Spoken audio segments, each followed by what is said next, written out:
Halo, salam sejahtera kepada semuanya.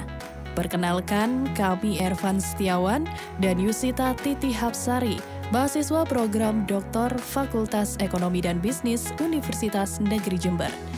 Selamat datang dalam produk media rekam, makalah kami yang berjudul Planning Process and Management yang diperuntukkan sebagai jurnal penelitian untuk kebutuhan program doktoral manajemen Fakultas Ekonomi dan Bisnis Universitas Negeri Jember tahun 2021.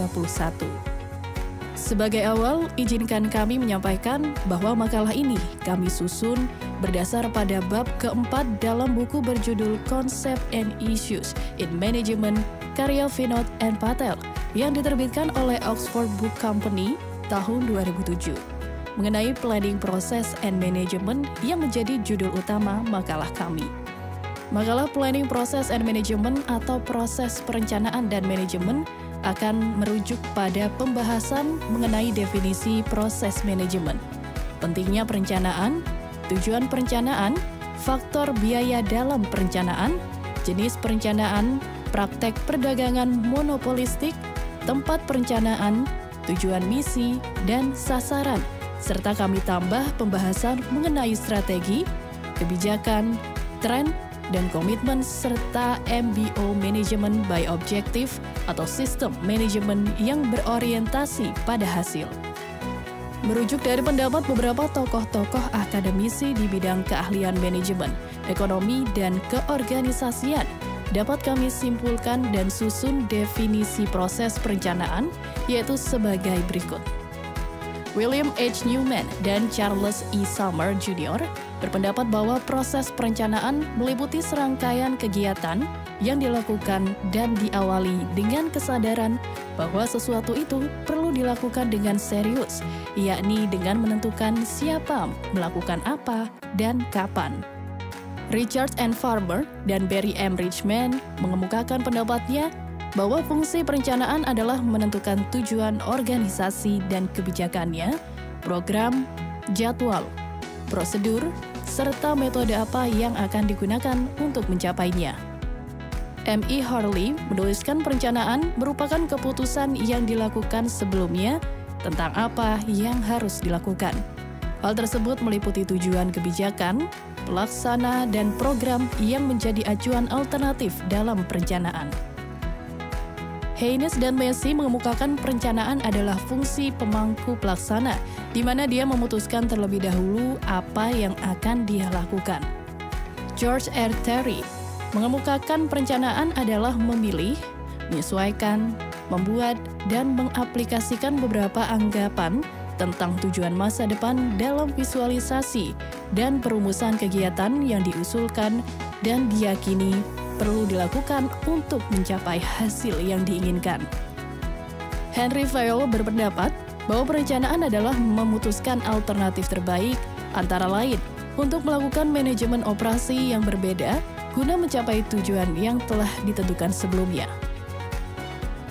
W. H. Newman menuliskan secara umum perencanaan memutuskan terlebih dahulu apa yang harus dilakukan.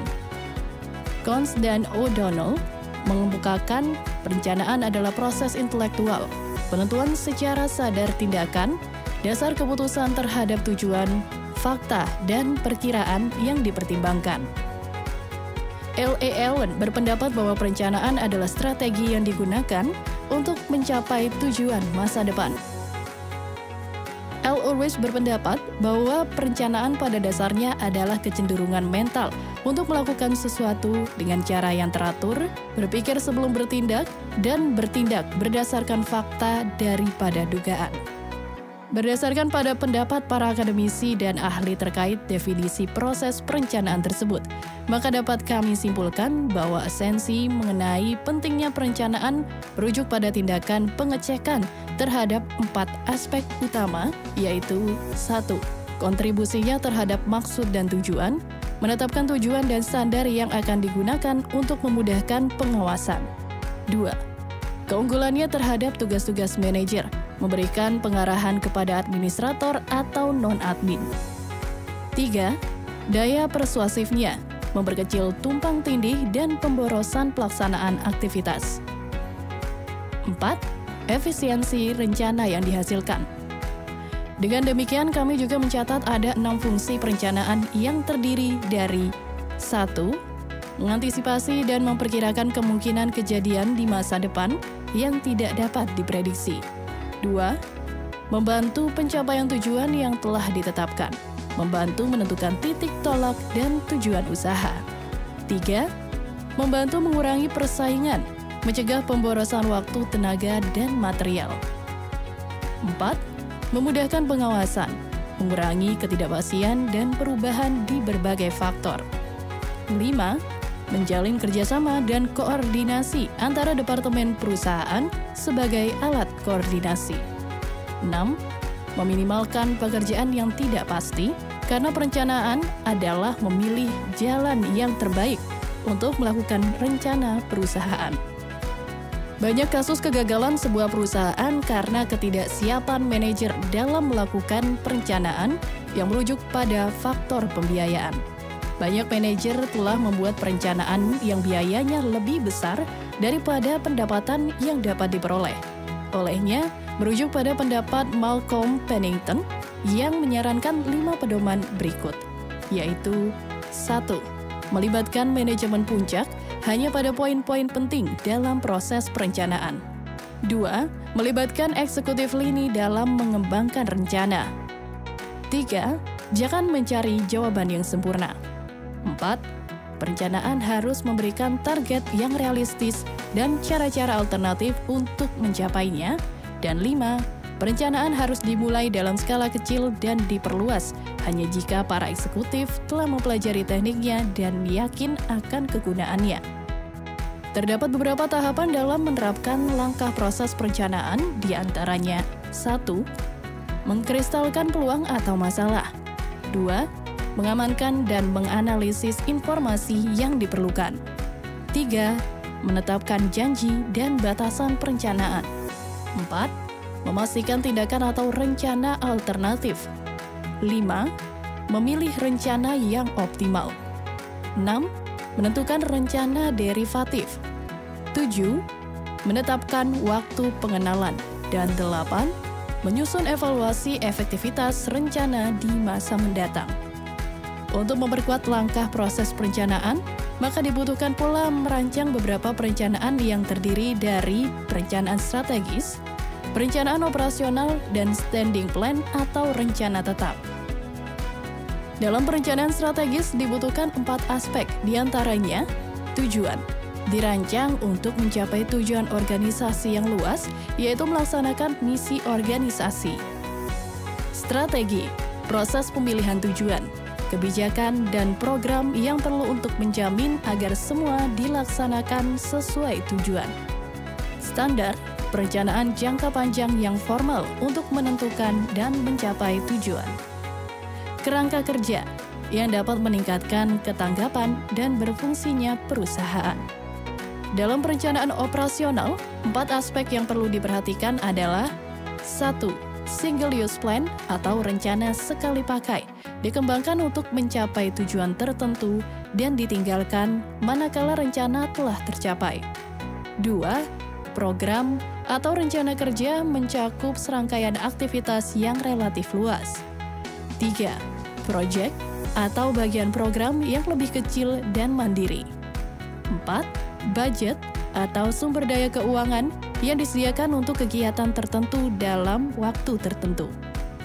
Sementara dalam standing plan atau rencana tetap, ada 3 aspek yang menjadi perhatian, yaitu 1. Kebijakan atau policies, di mana sebuah perusahaan atau organisasi harus mempunyai pedoman umum dalam pengambilan keputusan. 2. Prosedur atau standard procedure, di mana sebuah perusahaan atau organisasi mampu mengimplementasikan kebijakan yang dilakukan melalui garis pedoman. 3. Peraturan atau rules, di mana sebuah perusahaan atau organisasi wajib mempunyai pernyataan tindakan harus, boleh atau tidak boleh dilakukan dalam situasi tertentu. Namun demikian, ada beberapa faktor eksternal yang dapat mempengaruhi perencanaan di luar organisasi atau di luar perusahaan yang meliputi hal-hal berikut, yaitu 1. Lingkungan bisnis dan ekonomi. 2. Stabilitas politik. 3. Lingkungan budaya dan pasar. 4. Permintaan industri. 5. Ketersediaan sumber daya dalam hal modal dan tenaga kerja. 6. Faktor sosiologis. 7. Norma sosial. Dan 8. Kontrol pemerintah dan kebijakan fiskal. 8 faktor eksternal ini tentunya menjadi bahan pertimbangan untuk menentukan dari mana langkah proses perencanaan di sebuah perusahaan atau organisasi harus dimulai, tanpa melewati poin-poin penting yang perlu diperhatikan dalam perencanaan strategis, perencanaan operasional, dan standing plan atau rencana tetap. Perencanaan strategis adalah proses yang dilakukan suatu organisasi untuk menentukan strategi atau arahan, serta mengambil keputusan untuk mengalokasikan sumber dayanya, termasuk modal dan sumber daya manusia, untuk mencapai strategi ini. Berbagai teknik analisis bisnis dapat digunakan dalam proses ini, termasuk analisis SWOT, yaitu strengths, weaknesses, opportunities, threats, PEST, yaitu political, economic, social, technological, atau STIR, Sociocultural, Technological, Economic, Ecological, Regulatory. Dengan adanya perencanaan strategis ini, maka konsepsi perusahaan menjadi jelas, sehingga akan memudahkan dalam memformulasikan sasaran serta rencana-rencana lain dan dapat mengarahkan sumber-sumber organisasi secara efektif. Sehingga dapat dikatakan bahwa perencanaan strategi dapat menentukan keberhasilan organisasi atau perusahaan. Hal ini disebabkan karena 1. Perencanaan strategi merupakan tipe perencanaan yang terpenting. 2. Melakukan perencanaan strategi berarti menetapkan misi organisasi secara jelas. 3. Perencanaan strategi memungkinkan manajer mempersiapkan diri terhadap kemungkinan terjadinya perubahan. Perencanaan strategis juga merupakan kebutuhan jangka panjang dan menentukan komprehensif yang telah diarahkan dengan tahapannya. 1. Identifikasi tujuan dan sasaran. 2. Penilaian kinerja berdasar tujuan dan sasaran yang ditetapkan. 3. Penentuan perencanaan strategi untuk mencapai tujuan dan sasaran. 4. Implementasi perencanaan strategi. 5. Evaluasi hasil dan perbaikan proses perencanaan strategi. Menurut George R. Terry, untuk merumuskan kebijakan yang efektif, pertimbangan penting berikut harus diperhatikan. 1. Kebijakan penggunaan harus membantu dalam mencapai tujuan dan kebijakan harus dibangun dari fakta. 2. Kebijakan tersebut harus memungkinkan interpretasi. 3. Pemikiran dan gagasan perumusan tentang isi kebijakan harus dikondisikan dengan saran dan reaksi dari mereka yang akan terpengaruh oleh kebijakan tersebut. 4. Bila mana perlu untuk menutupi kondisi yang diantisipasi. 5. Setiap kebijakan harus dinyatakan dalam kata-kata yang pasti dan tepat. Vinod and Patel dalam bukunya menyebutkan bahwa tren jangka panjang adalah dari industri ke masyarakat informasi. Dari teknologi yang dipaksakan menjadi teknologi tinggi atau sentuhan tinggi yang berarti bahwa teknologi diimbangi dengan respon masyarakat. Dari ekonomi nasional ke ekonomi dunia, dari sentralisasi ke desentralisasi, dari representasi ke partisipasi, dan dari pilihan yang sederhana dan terbatas menjadi beberapa pilihan. Sedangkan prinsip komitmen yang harus dimiliki adalah termasuk rencana yang dirancang untuk jangka pendek atau jangka panjang. Beberapa kriteria harus digunakan dalam memilih rentang waktu untuk perencanaan perusahaan.